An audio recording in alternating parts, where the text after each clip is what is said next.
133 exposants au total, venus de 6 pays africains, plus de 9 900 visiteurs attendus, voilà le décor qu'offre la 3e édition du marché de l'artisanat de Brazzaville, lancé ce 4 mars 2024 sous le thème « Donnons de la valeur à la créativité artisanale ». Souhaitant insuffler un nouvel élan à ce secteur, la ministre des Petites et Moyennes Entreprises et de l'Artisanat n'a pas manqué d'évoquer les avantages tant professionnels que sociaux que présente le travail artisanal, tout en encourageant la jeunesse à entreprendre dans ce domaine.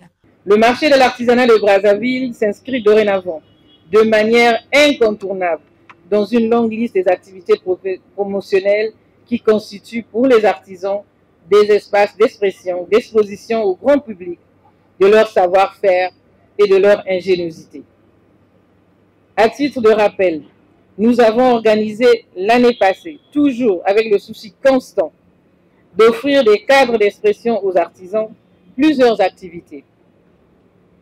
On peut citer la 2e édition du marché de Brazzaville, le marché de l'artisanat de Mouyondi, le salon des métiers du bois, et la liste n'est pas exhaustive. Fort de la précédente édition qui a réalisé un chiffre d'affaires de 19 428 275 francs CFA, le marché de l'artisanat de Brazzaville s'inscrit désormais parmi les rendez-vous incontournables dans la promotion des artisans et de leurs œuvres, à en croire la directrice générale de l'Agence nationale de l'artisanat.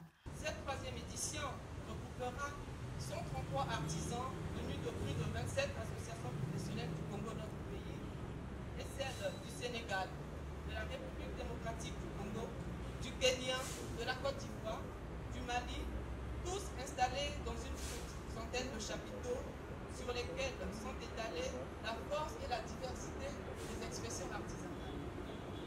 Sur cette terre qui est désormais le site de ce marché sont déployés 4 chapiteaux de 72 mètres carrés, 10 de 9 mètres carrés et 15 tonnelles de 25 mètres carrés chacun.